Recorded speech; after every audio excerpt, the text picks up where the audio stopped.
Good morning, welcome back to my channel Dadama এন্টারটেনমেন্টের সবাইকে স্বাগত। শুভ গণেশ চতুর্থীর শুভেচ্ছা এবং অভিনন্দন। মানে গণেশ পুজো আসা মানে দুর্গা পুজো চলে এসছে দেখতে দেখতে। তো দুর্গা পুজো নিয়ে আমার কোনো 2018 পর থেকে দুর্গা পুজো নিয়ে আমার কোনোদিনই কোনো এক্সাইটমেন্ট ছিল না, তোমরা অনেকেই জানো। তো যারা জানো না তাদেরকে বলি, 2018-ই নভেম্বর মানে 18ই অক্টোবর নবমীর দিন আমার বাবা মারা যান। তো চলে যান ছেড়ে। তো তারপর থেকে আর দুর্গাপুজো সত্যি কথা বলতে শপিং টপিং কিচ্ছু না, নাথিং ইচ্ছেই করে না। তো যাই হোক, তো তোমাদের সাথে কিছু কথা শেয়ার করবো বলে এলাম। আজকে আমি কিন্তু তোমাদের সাথে ডেইলি ব্লগ শেয়ার করছি অনেকদিন পর। তো ডেইলি ব্লগে আজকে তো সকালবেলা এখন 8টা বাজে। আজকে তোমার অফিস যাবে না, কেন যাবে না তোমাদের সাথে শেয়ার করবো। তো কি কি রান্না করছি আপাতত দেখিয়ে দিই, বাকিটা তো পরে আসছি। এখানে আমি করছি কুমড়ো ফুলের বড়া। এখানে পুঁই শাকটা সেদ্ধ হয়ে গেছে। এবার পুঁই শাকের একটা মিক্সড তরকারি করব। ওই কুমড়ো তারপরে তোমার ওই কি বলো ওটাকে, ওই কচু বেগুন এগুলো দিয়ে একটা নিরামিষ তরকারি করবো, পুঁই শাকের চচ্চড়ি। আর কুমড়ো ফুলের বড়া করছি, আর ডাল করব, মুগ ডাল। আর করব হচ্ছে তোমার ওই ফুলকপি, আলু ফুলকপির তরকারি। এখানে ফ্রোজেন আমার নেওয়া আছে, কড়াই শুধু বের করে রেখেছি ফ্রিজ থেকে, এই যে। তো করব, আর মামামের জন্য পনির করব। তো চলো সঙ্গে থাকো, দেখতে থাকো। একটা খারাপ খবর আছে তোমাদেরকে পরে, মানে তোমাদের সাথে খারাপ খবরটা পরে শেয়ার করছি। আশা করছি টাইটেল থাম্বনেল দেখে এতক্ষণ খারাপ খবরটা বুঝেও নিয়েছো। তো চলো পরে আবার আসছি।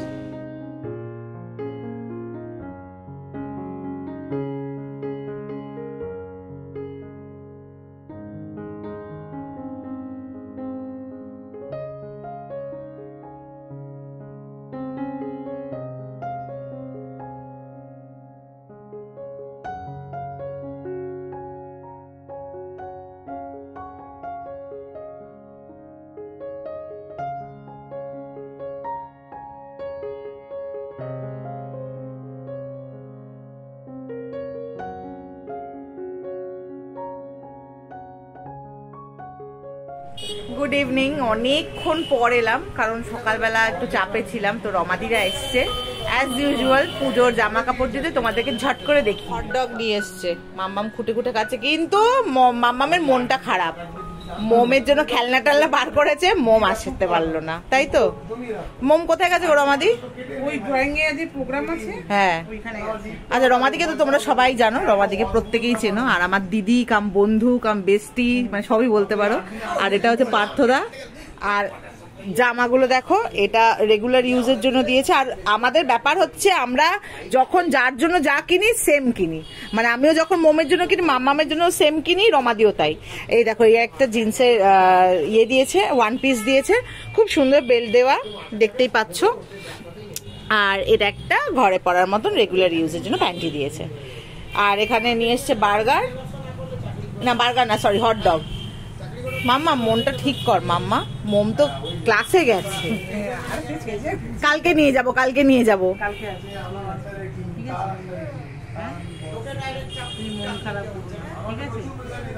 মন খারাপ হয়ে গেছে ওর।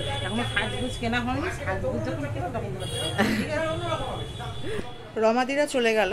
মোমের ওই তোমাদের বললাম, মোমের ওই ড্রয়িং যেখানে শেখে সেখানে আজকে ওদের প্রোগ্রাম আছে, তো সেই জন্য বেচারা আসতে পারেনি। আর যা হয়, বাচ্চারা তো বাচ্চাদেরই চায়। মাম্মামের মনটা খারাপ হয়ে গেল। তো যাই হোক, তো তোমাদের সাথে একটা কথা শেয়ার করতে এলাম। সেটা হচ্ছে, আমাদের সময়টা না এখন খুব ভালো যাচ্ছে, এত ভালো সময় যাচ্ছে। তোমাদের সাথে কটা ভিডিও ক্লিপ আমি এখন শেয়ার করব, আগে দেখে নাও। তারপর আবার একটা প্রবলেম তোমাদের, মানে একটা প্রবলেম হয়েছে আমাদের, সেটাও শেয়ার করব। তো দেখে নাও এখন। তো দীপ্যমান মাঝখানে পা নিয়ে খুব ভুগেছে। এটা তোমাদের সাথে যে ভিডিওটা আমি শেয়ার করছি, সেটা জন্মাষ্টমীর আগের দিনের ভিডিও। মানে দীপ্যমানকে সকালবেলা ডাক্তারের কাছে নিয়ে গেছি, বিকেলবেলায় আবার ইনাকে নিয়ে যেতে হয়েছে, কারণ ইনার জ্বর এসেছিল। জ্বর মানে সর্দি কাশি যা হয়, সেটা হয়েছিল জন্মাষ্টমীর আগের দিন। তো তোমাদের সাথে এই ভিডিওগুলো শেয়ার করছি, তোমরা দেখে নাও, তারপর আবার আসছি পরে।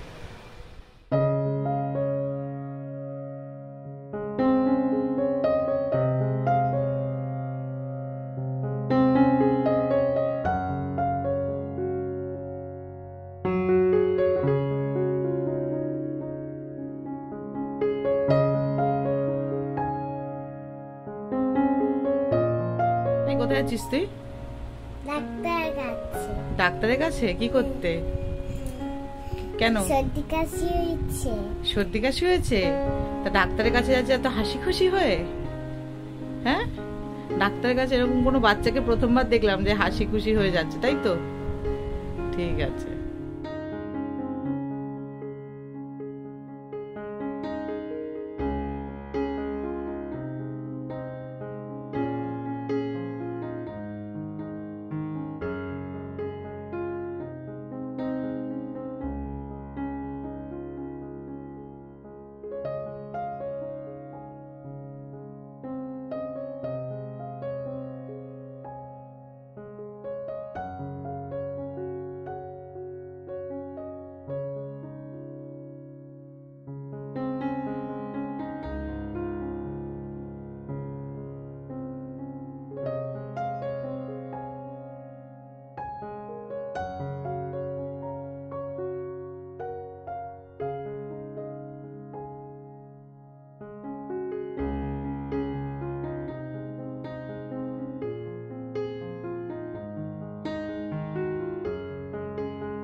তো তোমরা দেখলে যে দুবার করে না ওর মানে ওর একটা ভেনে প্রবলেম হচ্ছে। ভেনা মানে আমাদের শ্বশুরবাড়িতে আমার শাশুড়ির আমার শ্বশুরের ভেন আলসার ছিল। তো ভেরিকোজ ভেন যেটাকে বলা হয় আর কি, ভেরিকোজ ভেন। তো ভেরিকোজ ভেনের ব্যাপারটা হচ্ছে রক্ত চলাচল হয় না, ব্লাডটা ক্লড হয়ে যায়। তো সেদিনকে দেখলে তোমরা যে সিঁড়ি দিয়ে খুঁড়ি খুঁড়ি নামছিল, তো আমরা যাচ্ছিলাম একজন স্কিনের ডক্টরের কাছে। তো এখানে স্বপন সেনাপতি বলে একজন আছেন, তিনি একজন ফেমাস স্কিন ডার্মাটোলজিস্ট। তো তিনি দীপ্যমানকে বলেছিলেন চ্যানেল করে থাকতে, দুটো হাতে মানে চ্যানেল করে থাকতে। তো দুবেলা 3 দিনের ডোজ দিয়েছিল, তো 3 দিনের ডোজ দিয়েছিল চ্যানেল করে থাকতে। তো দীপ্যমান তো তখন ভেবেছিল অফিস যেতে পারবে, এবার ও সেই জন্য চ্যানেলটা করেনি, ও একদিনেই দুটো নিয়েছিল, একটা ডান হাতে একটা বাঁ হাতে। তোমরা দেখতেই পেলে সকালবেলা যখন নিয়ে এলাম, মানে ও খাওয়া দাওয়া করলো, তখন ও ডান হাতে নিল কি বাঁ হাতে নিল ওরকম একটা কিছু হবে। আর রাত্রেবেলা এসে আমি যখন মাম্মামকে ডাক্তারের কাছ থেকে ঘুরিয়ে নিয়ে এলাম, তো তারপরে আবার দীপ্যমানকে এসে বাঁ হাতে দিয়েছে, মানে ওই না সরি হ্যাঁ ডান হাতে দিয়েছে, সকালে বাঁ হাতে দিয়েছিল, যাই হোক কিছু একটা হবে। তো এই হলো ব্যাপার। আর এর পরের কথাটা দীপ্যমান বলবে। গতকাল দীপ্যমানের সাথে কি হয়েছে সেটা দীপ্যমানই বলবে, তোর মুখেই শুনে নাও কি হয়েছে কালকে। এই দেখো, এই যে হাতের কি অবস্থা, পাও কেটে গেছে, আর পা দেখাচ্ছি না তোমাদের, এই যে এই অবস্থা। বল কিভাবে অ্যাক্সিডেন্টটা কালকে হলো বল। তো দক্ষিণেশ্বরে সিগন্যালটা যেটা ব্রিজ থেকে নেমেছে, বালি ব্রিজ উত্তরপাড়ার দিক থেকে, ওটা সিগন্যাল ছেড়েছে। আমি যাব সেক্টর 5-এর দিকে অফিসে, বেসিক্যালি নিউ টাউন আর কি। তো আমি এবার গাড়ি এগিয়েছি, আমি এগিয়েছি ওই ওপর দিয়ে ট্রেন লাইন গেছে শিয়ালদা, পাস করেছি তলা দিয়ে। এবার ওখানে গিয়ে রাস্তাটা দুরকম বেঁকে যায় দুদিকে, একটা যায় ডানলাপ বা কেউ গোল টার্ন নিয়ে আলমবাজার, একটা বাঁ দিকে চলে যায় বেলঘড়ি এক্সপ্রেসওয়ে দিয়ে এয়ারপোর্ট হয়ে সেক্টর 5 বা সাউথের দিকে কেউ বাইপাস ধরে গেল। আমি বাঁ দিয়ে যাবো। তা আমার আগে একটা গাড়ি 4 চাকা, তার গায়ে গায়ে একটা ইন্ডিয়া পার্সেল, মানে পার্সেল ভ্যান আর কি, ইন্ডিয়া পোস্ট লেখা, ইন্ডিয়া পোস্ট, দুটো একদম সমানই যাচ্ছে। তো গাড়িটা ডান দিকে ইন্ডিকেটার দিয়েছে, 4 হুইলার, ও ডান দিকে চলে গেছে, ও যাবে হয়তো ডানলাম ফানলাম বা ওদিকে হয়তো আরামবাগ হয়ে যাবে, এও ডান দিকে ইন্ডিকেটার দিয়েছে। এবার ডান দিকে ইন্ডিকেটার দিয়েছে, আমি বাঁ দিক চেপে রেখে দিয়েছি, কারণ আমি তো যাবো বেলঘড়ি এক্সপ্রেসওয়ে, তো বাঁ দিক হয়েই আর কি কাটবো। ডান দিকে ইন্ডিকেটার দিয়ে ও গাড়ির পেছন ওর পেছনটা ধরেই ও এগোচ্ছে। হঠাৎ ওর মনে হলো ডিভাইডারটা যেখানে জাস্ট ডিভাইড হচ্ছে তার আগে হঠাৎ ওর মনে হলো না ভুল রাস্তায় চলে আসি বলে বাঁ দিক কাটিয়ে দিল। ইন্ডিকেটার তখনও ডান দিকে, হঠাৎ ও স্টিয়ারিং বাঁ দিক কাটিয়ে মুখ বাঁ দিক ঘুরিয়ে দিল। আমি ওর পাশ দিয়ে ক্রস করতে যাচ্ছি, তার আগে ওর পাশ দিয়ে একটা অটো চলে গেল, হ্যাঁ, দুটো বাইক চলে গেল। আমিও যথারীতি ওদের পেছন পেছন, যে ও তো ডান দিকেই কাটবে, আমি নর্মাল, মানে আমি ওকে ওভারটেক করার কোনো প্রশ্নই ওঠে না, ওর ডান দিকেই যাওয়ার রাস্তা, মানে ওর কথা মতো, ওর ইন্ডিকেটারের মতো। উনি তারপরে ইন্ডিকেটারও চেঞ্জও করলেন না, গাড়ি স্লো ডাউন করে যে বাঁ দিক কাটাবে তারও প্রয়োজন মনে করলেন না, দুম করে বাঁ দিক কাটিয়ে দিল। যে মুহূর্তে মুখটা বাঁ দিকে কাটালো, এবার আমার ডান দিকের যে হ্যান্ডেলের একদম এন্ড, মানে যেটা আর কি এজ আর কি, সেখানে ওর ওই লুকিং গ্লাসের এটা লাগলো ফাড়াস করে, আমার গাড়ির পেছনের দিকটাও ও টাচ করে দিল। মানে মোটামুটি গাড়িটা ডান দিক যেতে গিয়ে বাঁ দিক টার্ন নিলে যা হয়, আমি সোজা বেরোচ্ছি, ও আমাকে এইরকমভাবে মারলো, এই যেরকম ডান দিকে মারলে পাঁচ সরে যাচ্ছে এরকম মারলো, আমার গাড়ি পুরো পড়লো। মোটামুটি ওই 10 থেকে 13 মিটার মতো আমি পুরো ঘষে ঘষে গেলাম। পড়ে যাওয়ার পর একজন সাদা ড্রেসের ওই কনস্টেবল টাইপের পুলিশ, ওটাও বোধহয় সিভিক ভলেন্টিয়ার, আর একটা সিভিক ভলেন্টিয়ার ড্রেস পরা দুজন দৌড়ে এলো। এবং খুব মানে কপাল আমার ভালো, মানে মানুষ এখনো কিছু ভালো রাস্তাঘাটে আছে, নাহলে যা চারদিকে চলছে। যাই হোক, তো একজন বয়স্ক ভদ্রলোক স্কুটি নিয়েছিলেন, তিনি আমার পেছনে ছিলেন। হতেও পারে হয়তো তিনি জানলা বা আলমবাজারের দিকেই যাবেন, কিন্তু আমার ওই অ্যাক্সিডেন্ট হওয়াতে উনি, কারণ ওই স্কুটিটার ঠিক পেছনেই ছিল ওই ট্রাভেলার, ওই 14 সিট 16 সিটের হয় না, যেগুলো সেক্টর 5-এ যায় বালি হল্ট থেকে সেক্টর 5। তো সেই ট্রাভেলারটা স্পিড ভালোই ছিল, ট্রাভেলার যেরকম স্পিড থাকে ও তো থাকবেই, কারণ বেলগড়িয়া এক্সপ্রেস ঢুকছে, ও সেক্টর 5 নিয়ে যাচ্ছে আইটির ছেলেদের।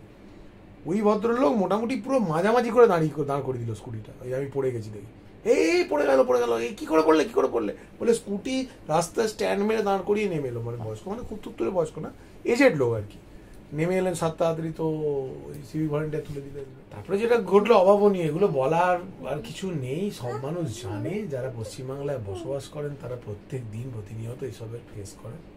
গাড়িটাকে সাইড করালো, একটি গান্ধী নোট, সেটি কত টাকা আমি এমন বলতে পারবো না, বলতে চাইও না, সেটি দেখলাম নিল তার থেকে, পটাশ করে ওই সাদা জামা কনস্টেবল টাইপের লোকটা পকেটেরও ঢুকিয়ে নিল।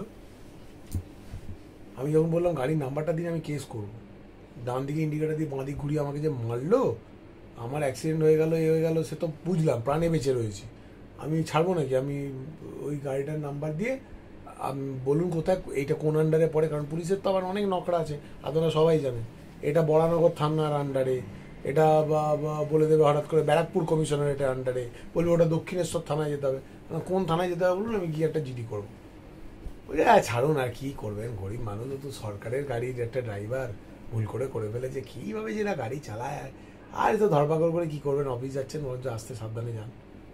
এইটাই মীমাংসা হলো, নাম্বারও দিল, বললো ও তার একটা জিনিস বললো আমরা একটা কেস দিয়েছি। বললাম কেস দিয়েছেন, তো কেস নাম্বারটা দিন, আমার গাড়ির নাম্বারটা বলুন। গাড়ির নাম্বারটা আমার ওই সময় একেবারে মুখস্থ করে শার্লক হোমস হয়ে মনে রাখার পক্ষে সম্ভব ছিল না, কারণ আমার নিজেরই তখন হাত পা কাঁপছে। একটা অ্যাক্সিডেন্ট হলে দেখবেন একটা ট্রমা কাজ করে, একটা টেরার কাজ করে, তো হাত পা কাঁপছে, পট করে পড়ে গেছি বাইক থেকে, কত জোরে ঘষে গেছি বাইক সঙ্গে। গাড়ির নাম্বারটা WB আরও দুটো সংখ্যা দিয়ে কি একটা ছিল, তারপরে এগুলো তো আর দেখিও নি ভালো করে, বুঝতে মনেও নেই আর ভালো, কিন্তু আমাকে কোঅপারেট করলো না, গাড়ির নাম্বারও দিল না। কী করে দেবে? গাড়িটাকে যদি ওরা কেস দিত না, তাহলে ওরা নাম্বারও দিত। হ্যাঁ, মানে সরকারি সিস্টেম যেভাবে চলে, ওরা কিছু না, গাড়িটা অন্যায় করেছে, গাড়িটাকে কেস দিতে পারতো, যেরকম বাইকারদের ধরে কেস দেয়, সামান্য হেলমেট না পরলে, সামান্য এটা না করলে। কিন্তু প্রত্যেকে যারা ভিডিও দেখছেন তাদেরকে আমি বলবো, লোকাল রাস্তাতেও হেলমেট পরুন। কালকে হেলমেটের জন্য আমি প্রাণে বেঁচে আছি, কারণ আমি যখন পড়েছি আমার হাত ঘষে যাগে, এই যে বিরাট কোহলির মতো ক্যাচ ধরার মতো ঘষছি তো। কিন্তু মেন প্রথম পড়ার পর যেটা হয়েছিল, পিঠে ব্যাগ সমেত একটা ওয়েট ক্যারি করেছে, মাথাটা এরকম আমার একবার বাউন্স করেছিল, হেলমেট ছিল বলে, যদিও সেটা মারাত্মক বাউন্স নয়, তাহলে হেলমেট ফেটেও মাথা রক্তারক্তি হয়েছিল, কিন্তু নমিনাল হলো যদি উইদাউট হেলমেট আমি হতাম সেই জায়গাটা, তাহলে তো আমার ব্যাক হেডে একটা চোট আসতো, এবং ব্যাক হেডটা তো খুব সেন্সিটিভ জায়গা, হেলমেট পরাটা উচিত।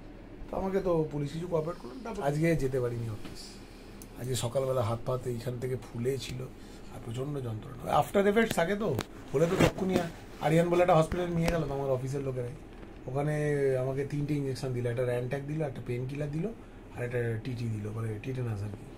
3টে ইঞ্জেকশন দিল, দুটো হাতে আর একটা কোমরে ইঞ্জেকশন দিল, মলমপট্টি করে দিল। তারপর আমি ওই হাফ ডে থেকে একটু বেশি সময় কাটানোর পর আমাকে ওরা বললো যে তুমি আর পাচ্ছ না। আমার সত্যি দেখছিল ওরা, মানে হাট টান করছে, আমি সেই কোথায় বসবো বলে খুঁজছি, সিঁড়িতে গিয়ে বসে পড়ছি, বলে তুমি বাড়ি চলে যাও। বাড়ি চলে এসেছিলাম কালকে 4:30 5টা নাগাদ, আর আজকে বেরোতে পারিনি। চলো, তো এই হচ্ছে, আমি পরশু দিন মানে গত পরশু আমি ভিডিওতে বলেছিলাম যে আমাদের সমাজের আইন ব্যবস্থার উপর কোনো আস্থা নেই আমার, তো ডেফিনেটলি নেই, মানে নেই। ও বলে ভিডিও করেনি, তো আমি হলে মানে ভিডিও করতাম যে কত টাকার নোট নিচ্ছে, কি করছে না করছে। যাই হোক, তো কিছু বলার নেই, আর এইভাবেই চলবে। তো যাই হোক, ও একটা ভালো কথা বলে গেল যে লোকাল হোক বা যেখানেই যাও হেলমেটটা পরো, কখন কোথা থেকে কি হয় ইউ নেভার নো।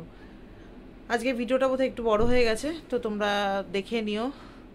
তো চলো, আজকে ভিডিওটা এখানেই শেষ করছি। তোমরা সবাই খুব ভালো থেকো, আর সবাইকে মানে সাপোর্ট করো, এই হচ্ছে ব্যাপার। আর যদি আমার চ্যানেলে কেউ প্রথমবার এসে থাকো, যদি আমার ব্লগ ভালো লেগে থাকে কাইন্ড অফ, তো আমার চ্যানেলটাকে সাবস্ক্রাইব করে নিও। নোটিফিকেশনের পাশে যে বেল আইকনটা টুং করে বাজিয়ে দিও, যাতে আমি যখনই নতুন করে কোনো ভিডিও পোস্ট করি তোমাদের কাছে নোটিফিকেশন চলে যায়। তো চলো, আজকের মতন বিদায় নিলাম। আবার দেখা হবে নতুন একটা দিনে, নতুন একটা ব্লগে। সাবধানে থেকো আর বি ভেরি কেয়ারফুল, ঠিক আছে? চলো, টাটা।